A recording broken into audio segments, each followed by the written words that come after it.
Hi, I'm Captain Morahan, And I'm Lieutenant Caffarelli. and we're here today to talk to you folks about water safety tips.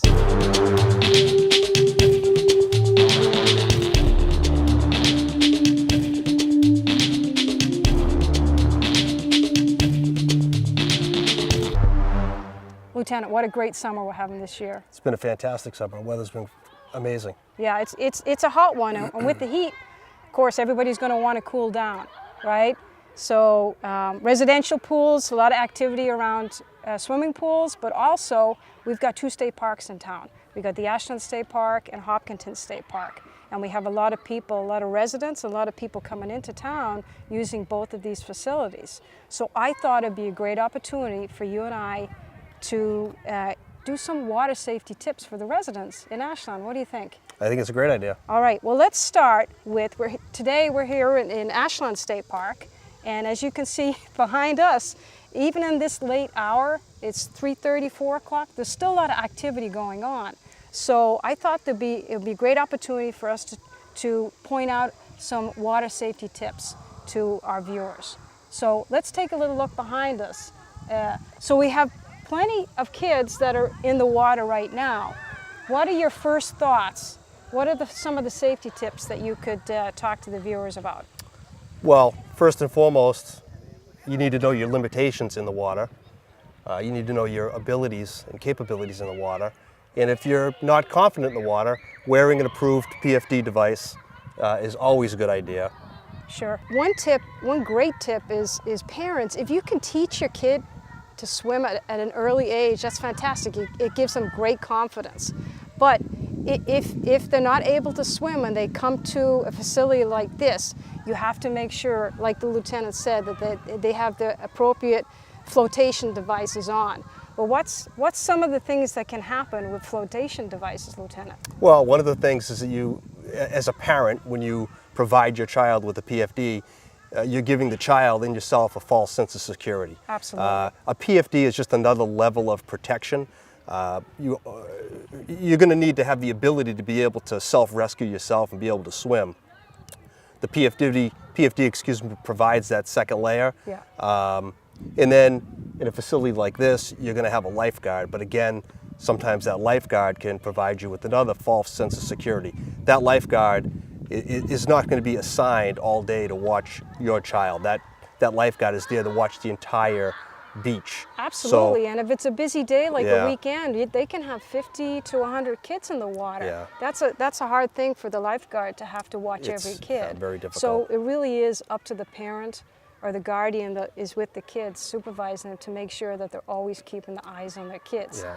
But if you notice today, Lieutenant, we don't have a lifeguard on duty. Yeah. So that, in the event of that happens, if you go to one of the state parks and there's no lifeguard that is on duty, then parents, you really got to keep an extra set of eyes on your kids at all times, What about these buoys, Mark? What are your thoughts on those? Yeah, the buoys are there for a reason, and they're there to protect the people that choose to show up here at the beach.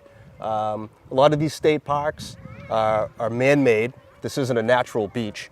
So early in the season, the state will come in and they'll dredge this section of beach. They'll remove vegetation. They'll remove any sort of underwater obstructions, underwater hazards. So those buoys are there for a reason. As a matter of fact, if the camera can pick it up, to the left of those buoys is a downed tree, which is an obvious underwater entanglement hazard. Sure. If a young child that had a limited ability were to venture out of the safety area and into that tree, they could get tangled up in that tree and no one would even know it. So maybe a parent at the beginning of the day could discuss with their child, don't go outside that buoy area Yeah, that absolutely. is specialized Yeah.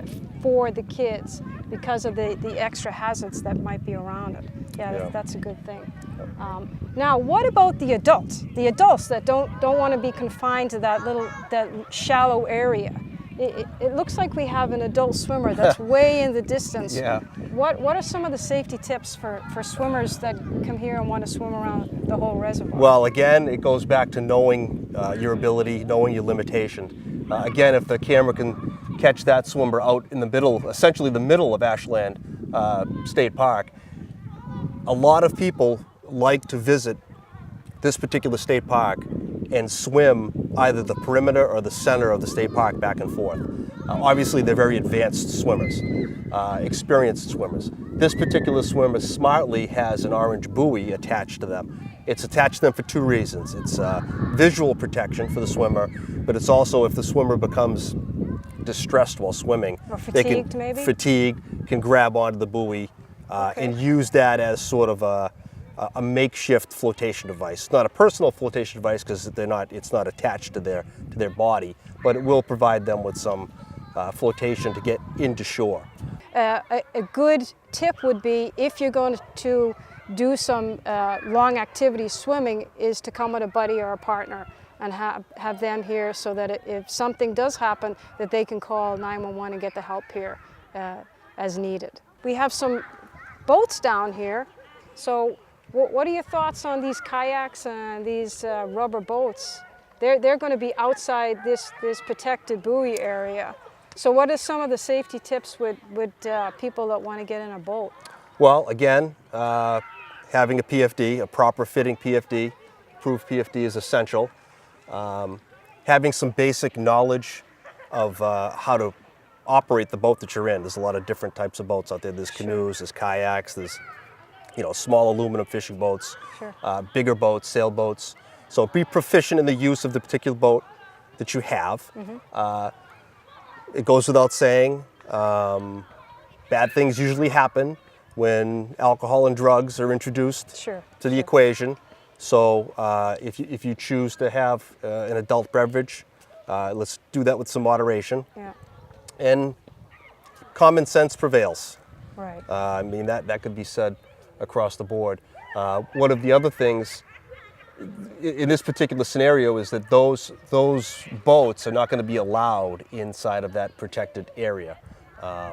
So that's something that as someone who's visiting the beach, just be aware of that those boats aren't going to be, if you're a parent and your child is in that protected area, you don't need to be concerned about the boat traveling back and forth in that safety area. Absolutely, and the boaters have to respect that. They have to respect the Absolutely. swimmers, so there's got to be a respect on both levels. Absolutely. Okay, so let's get back to the kids in that confined area. So parents, another tip, if you're in any of the parks, either Ashland or Hopkinton State Park, if you get into any kind of emergency situation and there's no lifeguard on duty, there is always a DCR representative around. They're all over the park. They wear tanned or green shirts with ball caps, and you can always grab one of those folks and they can contact us. There's phones that go directly to the police department and to the fire department. So again, if you are in these facilities and you run into any kind of a situation where you need help, do not hesitate to either pick up your cell phone and call 911 or else grab one of the DCR representatives. Lieutenant, we left the beach. We gave some great water safety tips about being about the beach. Now we're in somebody's backyard at a beautiful pool, and I think we can give some tips about water safety around the pool. So give me one tip. Tip number one, do not run. Do not run around the pool, absolutely. This is a concrete surface. It doesn't really get that slippy, but not all surfaces are like this. And when there's a lot of activity in the pool, the water comes out and it becomes slippy, accidents happen. Okay, tip number two I have, when you're diving, whether it's off a diving board or off the side, make sure you're diving into the deep end. I would not recommend diving into the shallow end. You're gonna get hurt. Yeah, that's a great tip. And also when you are diving in the deep end, make sure there isn't somebody already in the deep end that you're going to land on, because you're only going to hurt them or hurt yourself. Absolutely, especially if it's a smaller person. If you're an adult or you're a big person and there's a smaller person swimming around and you think it's fun to jump in and you jump on top of them, they could get hurt, you could get hurt. Now, we've got a bad situation. Sure. So that's some good tips. I got a couple more tips for you. All right, let's hear it. Okay. Every residential pool should have a fence around it. And part of that fence, there should be a gate. Don't get into the habit of propping open the gate. Always have the gate closed. Keep everybody safe on the inside and keep people that shouldn't be in this area out. Remember folks, anytime you're outside enjoying the pool, always have a phone available that you can call 911 in case of an emergency.